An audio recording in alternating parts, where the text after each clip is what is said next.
그림과 장제목을 먼저 복습을 합니다.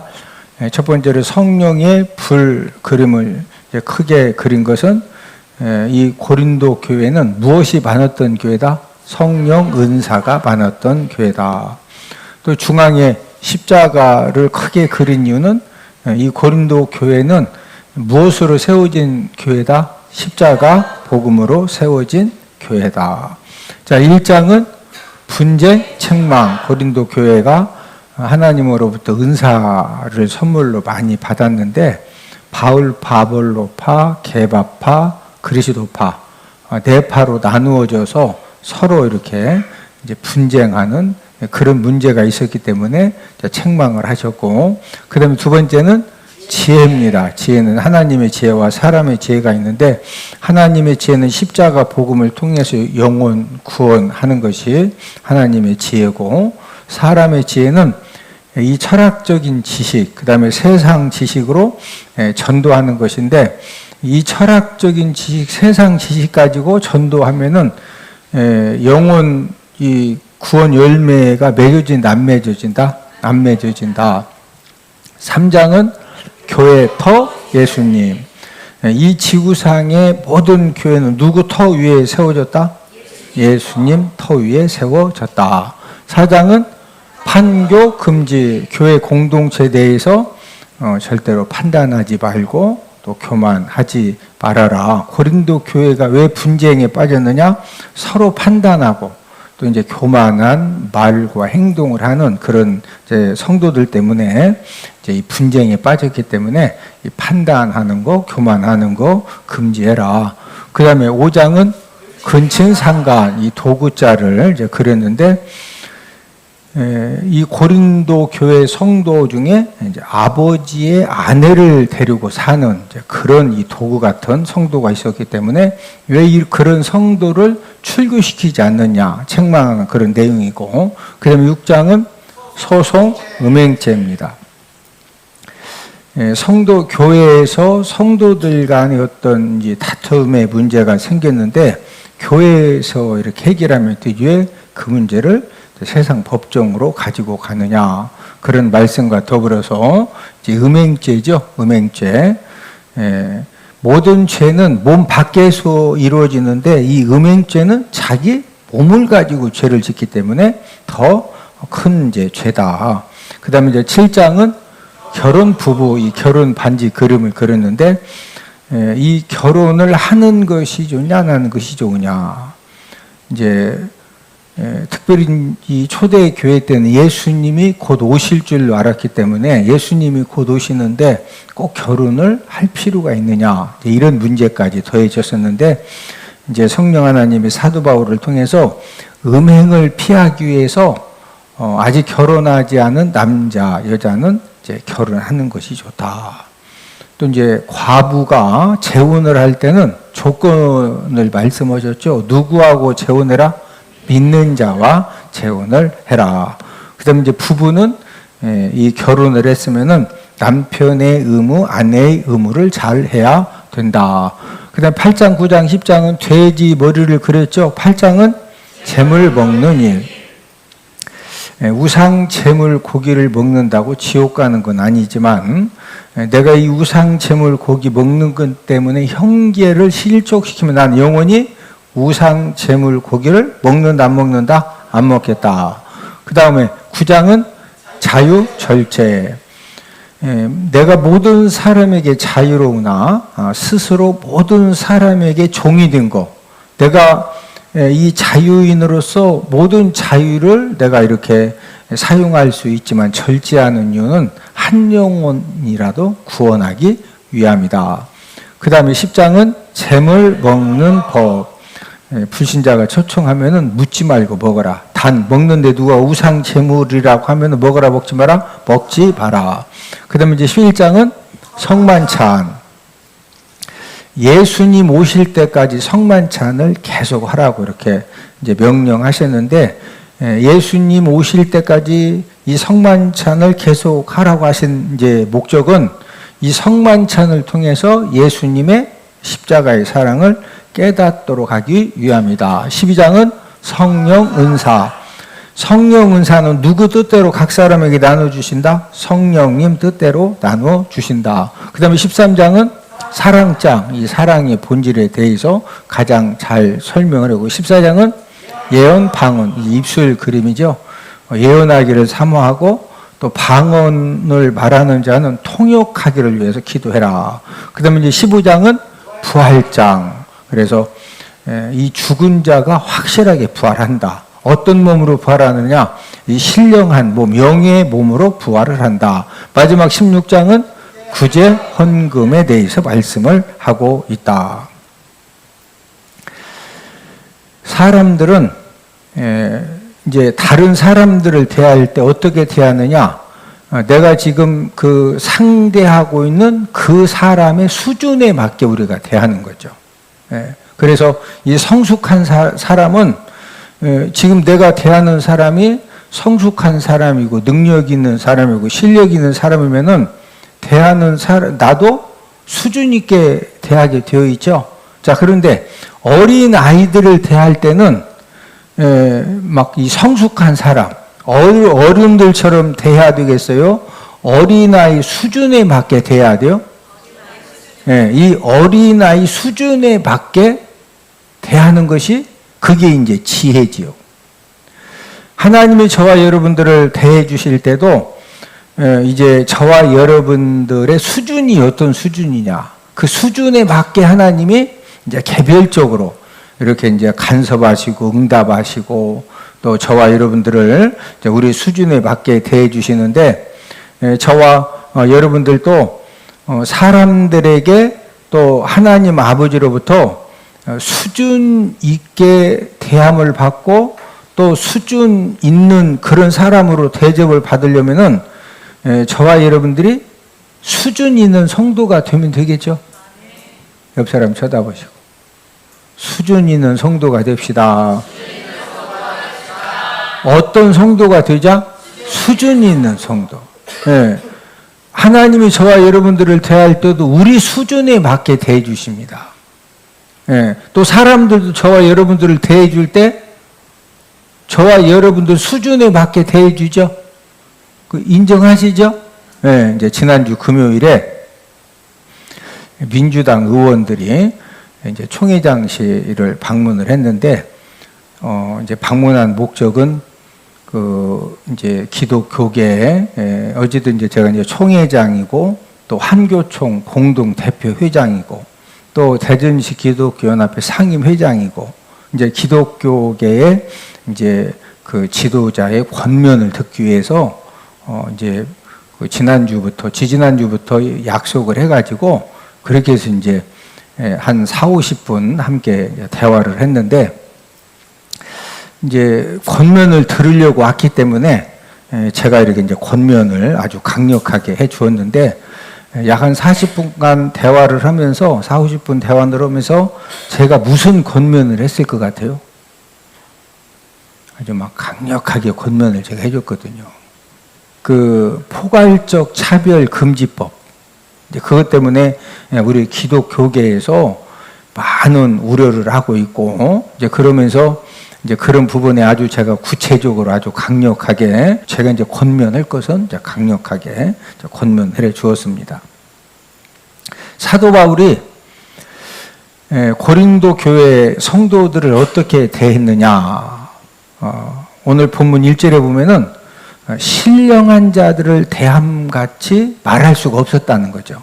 그러니까 이 고린도 교회 성도들은 신령한 수준이다, 그렇지 못하다, 그렇지 못하다. 자, 오늘 본문 고린도 전서 3장 1절을 함께 읽습니다. 형제들아, 내가 신령한 자들을 대함과 같이 너희에게 말할 수 없어서 육신에 속한 자 곧 그리스도 안에서 어린아이들을 대함과 같이 하노라.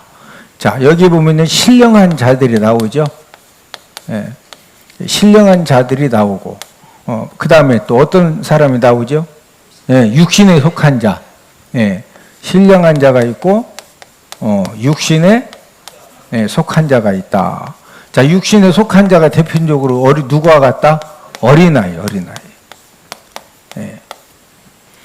저와 여러분들도 하나님이 보실 때 이제 이 영적인 믿음 수준이 신령한 이제 그런 단계까지 성숙한 사람이 있고, 아직도 어린아이, 어린아이와 같은 그런 이제 수준에 있는 사람도 있는데, 지금 이 고린도 교회 성도들은 성령 하나님께서 이렇게 이제 보실 때 아직도 육신에 속한 자들 수준, 또 그리스도 안에서 이제 어린아이와 같기 때문에, 그래서 이 사도 바울도 성령님의 감동하심을 따라서 고린도 교회 성도들을 그리스도 안에서 어른같이 대했다, 어린 아이와 같이 대했다, 어린 아이와 같이 대했다. 이제 받은 은사는 많았지만 영적인 수준은 어떤 수준이었다? 어린아이 수준이었다. 모든 성도는 믿음의 세계에서 이제 어린아이 시절을 다 이제 통과하면서 장성한 믿음으로 또 신령한 이제 그런 믿음의 수준으로 이제 올라가게 되는데, 우리 고린도전서 13장 11절을 다 함께 찾아보십니다. 고린도전서 13장 11절. 자, 함께 읽습니다. 시작. 내가 어렸을 때에는 말하는 것이 어린 아이와 같고 깨닫는 것이 어린 아이와 같고 생각하는 것이 어린 아이와 같다가 장성한 사람이 되어서는 어린 아이의 일을 버렸노라. 자, 저와 여러분들도 이 성장하지 못하고 장성하지 못하면은 이 어린 아이처럼 말하는 것도 누구처럼 말한다? 어린 아이처럼. 깨닫는 것도 누구처럼 깨닫는다? 어린 아이처럼. 생각하는 것도 누구처럼 생각한다? 어린 아이처럼. 네. 이 어린 아이의 일을 언제 버릴 수가 있느냐? 장성한 사람이 되어질 때 어린 아이를 버릴 수가 있습니다. 저와 여러분들의 믿음도 이제 저도 마찬가지고 여러분들도 마찬가지고 다른 사람들도 마찬가지입니다.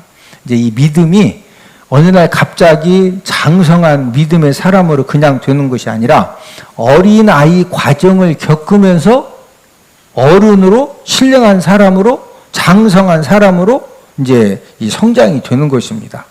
여러분, 주한이 주호 보고 주한이 막 주호 데려다가 강립장 옆에 앉혀놓고서 막 딱 앉아가지고 30분 동안 꼼짝 못하라고 있으면 주호가 가능해요? 어려워요? 여기 앉아는 있는데 또 자요. 어린아이니까. 누구다? 어린아이. 자, 교회 안에는 우리가 이제 항상 이해를 해야 돼요. 이 교회 안에는 영적으로 어린아이 성도들이 있습니다. 영적으로 어떤 성도가 있다? 어린아이. 예. 그러면은 어린아이 성도는, 자, 지금 5살, 6살, 7살 어린아이는 지금 오예배 시간에 딱 앉아가지고 제대로 말씀을 들을 수가 있다. 앉혀놔도 잔다? 뭐, 통제가 안 되면은 막 치거니 받거니 왔다 갔다 하다가 딱 분위기 보니까 꼼짝 못하게 딱 있으면 아무리 해도 이게 집중이 안 되니까 그때는 이제 자는 거예요. 예. 교회에서도 저분이 왜 저렇게 이런 상황에서 저렇게 말을 하고 저렇게 행동을 하느냐. 그분이 그렇게 말하고 그렇게 행동하는 것은 영적으로 지금 어떤 수준이다? 어린아이. 그러니까 교회에서 우리가 믿음 생활을 할 때 이렇게 다른 사람이 좀 여러 가지 좀 그 실수하고 좀 연약한 모습을 보여도 우리가 그것 때문에 시험 들고 상처받을 필요가 있다 없다? 없습니다. 저와 여러분들도 어느 날 갑자기 장성한 성도, 또 성숙한 성도, 신령한 성도가 되는 것이 아니라 우리들도 동일하게 어떤 과정을 다 겪는다? 어린 아이의 과정을 다 이제 겪으면서 성장을 하고 있습니다. 자, 그런데 이 영적인 어린아이 성도는 이제 어떤 특징을 갖고 있을까? 자, 오늘 본문 3절을 함께 읽습니다. 본문 3절 시작. 너희는 아직도 육신에 속한 자로다. 너희 가운데 시기와 분쟁이 있으니 어찌 육신에 속하여 사람을 따라 행함이 아니리요. 자, 너희는 아직도 어디에 속했다? 육신에 속한 자. 자, 육신에 속한 자는 뭐가 있다? 시기와 분쟁이 있다. 시기와 분쟁. 예. 자, 그러니까 아직 신령한 그런 이제 신령한 자로 그다음에 이제 장성한 이제 그런 그 믿음의 사람으로 성숙하지 못하면은 아직 이 육신에 속한 자 어린아이의 수준에 있기 때문에 항상 이 여기에 있는 사람들의 특징은 뭘 한다? 시기하다 보니까 뭐 한다? 분쟁이라는 분쟁. 예, 이제 저의 외손자 그 서유리가 이제 딸 보배 사모를 통해서 가끔 이제 우리 집사람하고 이야기 전화 통화하는 소리를 들어보고 또 이렇게 이야기를 들어보면은 이제 서유리가 이제 동생 이 서아가 낳았을 때 이 할아버지가 진짜 이게 저 말고 저는 외할아버지고 서산의 할아버지가 서유리를 잘해줘요. 잘해주는데 이제 동생 이제 서아가 태어났어요. 이제 서아가 태어나가지고 항상 할아버지가 서유리하고 놀아주는데 이 할아버지가 서아를 만약에 안아주기만 해도요, 막 서유리가 난리가 나는 거예요. 예? 그러면은 지금 동생 서아를 할아버지가 막 안아주고 놀아준다고 서유리가 시기해가지고 그런 할아버지한테 막 난리 피는 것이 정상이요, 비정상이요?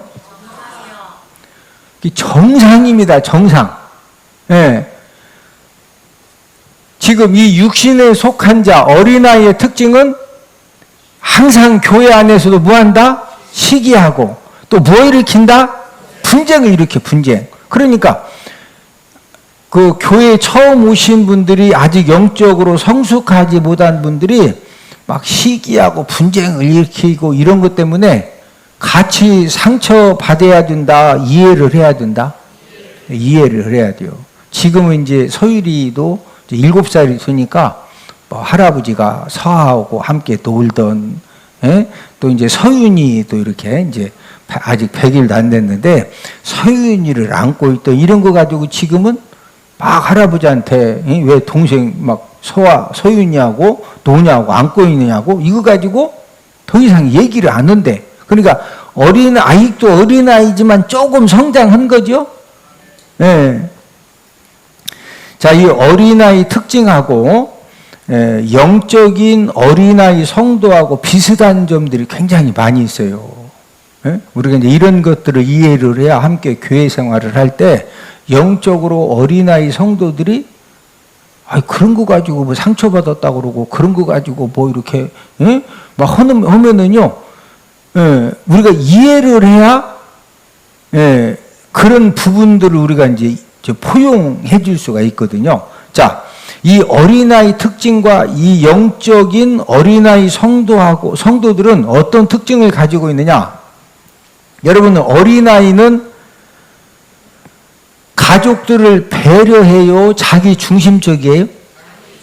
어린아이들의 특징은요, 철저하게 자기 중심적입니다. 그렇죠? 자기 중심적으로 생각하고, 서유리가 어렸을 때는 할아버지가 서아를 막 안아줘? 서아하고 함께 놀아줘?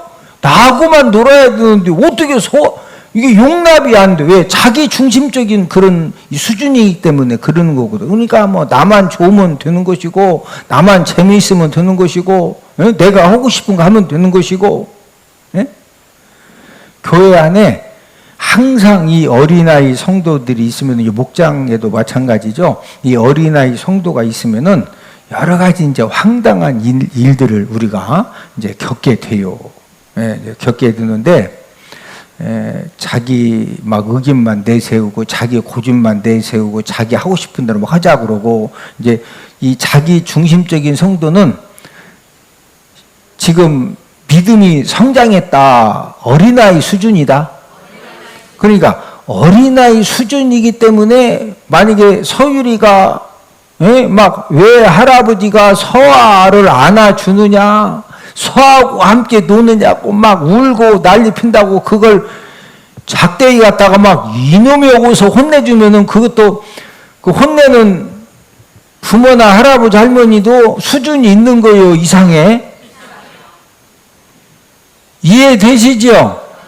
이게 되면 어린아이니까 어린아이처럼 그렇게 하는 겁니다. 교회 안에서도 막 자기 중심적으로 막 그러는 성도가 있으면은 그것 때문에 상처받고 그것 때문에 막 이렇게 책망하고 하면은 이게 지금 그렇게 하는 분이 성장하신 분이다. 수준이 똑같다.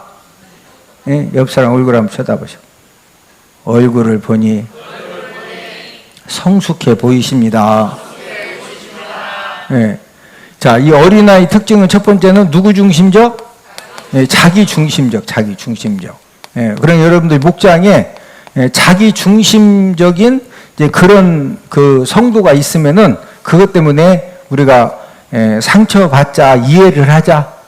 이해를 해야 돼. 자, 두 번째 특징은 어떤 특징을 가지고 있느냐? 이 어린아이들은 잘 다툽니다. 잘 삐지고 또 상처도 잘 받죠.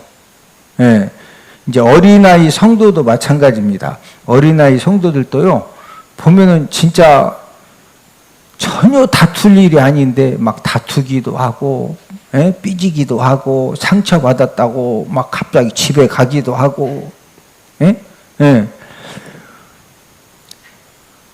아니, 그거 가지고 삐질 일이냐고, 그거 가지고 뭐 상처받을 일이냐고. 그래서 나도 집에 간다고 그러면은 장성했다. 아직도 수준이 똑같다. 그래서 저와 여러분들이 우리가 빨리 어린아이 수준에서 이 믿음이 성숙하고 성장해서 항상 이렇게 막 다투고 삐지고 상처받고 이런 사람이 있으면은 우리는 그런 사람들 어떻게 해야 돼요? 자꾸 이렇게 화해시켜주고 다독거려주고 위로해주고 어린아이 이 수준에 머물러 있으면 본인도 모르게 계속 트러블 메이커가 돼가지고 막 계속 문제 일으켜요. 우리는 성장하고 장성해서 우리는 트러블 메이커가 아니라 피스 메이커가 돼야 돼요. 피스 메이커. 자꾸 이렇게 화평하게 하고 서로 화목하게 하고 서로 이렇게 이해시켜주고. 자, 이 세 번째 특징은 또 어떤 특징을 가지고 있느냐? 이 사람 속임수와 이 간사한 유혹에 잘 빠지는 우리 에베소서 4장 14절을 다 함께 찾습니다. 에베소서 4장 14절. 어떤 또 특징을 가지고 있느냐? 그래서 어린아이 수준에 머무르지 말고 빨리 장성해야 된다. 왜 그러느냐? 사람의 속임수, 간사한 유혹에 이제 빠질 그런 위험이 있기 때문에. 자, 에베소서 4장 14절을 함께 읽습니다. 시작. 이는 우리가 이제부터 어린아이가 되지 아니하여 사람의 속임수와 간사한 유혹에 빠져 온갖 교훈의 풍주에 밀려 요동하지 않게 하려 함이라. 이 어린아이는 어디에 빠진다? 사람의 속임수. 또 뭐에 빠진다? 간사한 유혹. 그래서 아직 그 장성하지 못한 이제 그런 초신자들이나 또 성숙하지 못한 성도들은 믿음 생활, 교회 생활 잘하다가도 어느 날 보면은 이단 미혹에 넘어가기도 하고, 또 간사한 유혹에 이제 빠지기도 하고, 그래서 신앙과 믿음을 잃어버리기도 하고. 왜 그러느냐? 원수 마귀가 끊임없이, 여러분, 원수 마귀가 저와 여러분들을 향한 최고의 이 목적은 뭘까요? 우리가 하나님의 자녀 되면은 막 마귀가 박수 쳐줄까요? 어떻게 해서든 마귀 자녀로 다시 데려가려고 할까요? 그런데 아직도 어린아이 수준에 있으면은 데려가기가 쉽다, 어렵다? 쉽죠? 그러니까 이 원수 마귀가 더 그렇게 역사하고 자꾸 공격하고. 그래서 이제 교회에 예수님 믿고 또 교회 생활 처음 하시는 분들이 계시면은 이분들이 장성한 성도가 될 때까지는요, 우리 교회 공동체가 함께 그분들을 자꾸 이렇게 돌보아주고 붙들어주고 또 손잡아주고 이끌어주고 이제 이런 역할을 우리가 함께 감당을 해야 됩니다. 자, 여러분들의 수준은 이 신령한 자 수준 같아요? 육신에 속한 자 어린아이 수준 같아요? 네, 옆 사람 쳐다보시고 우리 함께 장성한 성도로 신령한 성도로 함께 성장합시다. 네, 어린아이들은 끊임없이 뭐한다? 자기 중심적이고 다투고 삐지고 막 상처 작은 일에도 상처받고 예? 또 이 간사한 이 유혹에 또 속임수에 어떻게 한다? 잘 빠지고 잘 넘어가고 이제 우리가 이제 그런 수준에 머물지 말고 우리가 함께 하나님의 이 말씀을 통해서 계속적으로 성장하는 그런 저와 여러분들이 되기를 주님의 이름으로 축복을 드립니다. 고린도 교회 성도들은 어떤 수준이었느냐? 젖먹는 수준이었어요. 무슨 수준? 젖먹는. 맨날 젖병 들고 다니는 거예요. 젖 먹어야 돼. 자, 오늘 본문 2절을 함께 읽습니다. 시작. 내가 너희를 젖으로 먹이고 밥으로 아니하였느니 이는 너희가 감당하지 못하였거니와 지금도 못하리라. 사도 바울이 고린도 교회 성도들을 봤더니 밥을 좀 여러분 사람이 밥을 먹어야 힘도 쓰는 것이고 더 이렇게 쑥쑥 뭔가 이제 힘있게 뭘 할 수가 있거든요. 맨날 젖병만 물고서 젖만 빨고 다니면은 젖 먹고 힘 써 못 써? 그래서 젖 먹던 힘까지 막 쓰라는 것이 인생은 젖심으로 산다, 밥심으로 산다. 그러니까 계속 젖만 먹어야 돼요, 밥을 먹어야 돼. 영적으로 계속 젖만 먹으면은요 절대 힘 못 씁니다. 하나님 아버지 앞에 저와 여러분들이 축복의 통로로 축복의 사람으로 나 한 사람을 통해서 주변 사람들을 함께 복받게 하고 함께 살려내는 그런 능력을 우리가 받기 위해서는 젖 먹고 살아야 된다. 밥 먹는 수준 돼야 된다.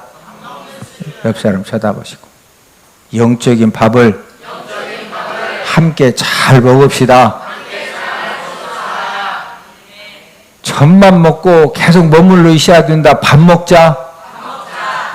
그래서 저와 여러분들이 2025년도에는 영적인 밥을 여러분 밥을요 제가 보니까 어쨌든 밥을 많이 먹는 사람이 장수하더라고. 다 그런 건 아닌데 평균적으로 밥을 적게 먹는 사람이 장수한다, 많이 먹는 사람이 장수한다? 여러분들 그 점심에 많이 드셨어요? 평소에 집에서 많이 드셔요? 네. 이제 요단강 건너갈 때가 되면은요, 일단 밥맛이 없어서 먹는 걸 못 먹어요. 그런데 막 삼겹살이건 뭐 수육이건 뭐든지 막 딱 보면 그냥 침이 막 돌아가지고 막 먹으죠. 이런 사람은 제가 보니까 손발도 뜨겁고 그냥 백살은 그냥 살더라 그냥. 제 말은 젖 먹는 수준에 있자 밥 먹는 수준으로 빨리 자라자. 그래서 영적인 밥을 저와 여러분들이 지금보다도 배로 잘 먹어서 우리가 이 영적인 이 밥심 가지고 하나님이 주신 이 축복의 통로의 사명을 잘 감당하는 저와 여러분들이 다 되기를 주님 이름으로 축복을 드립니다.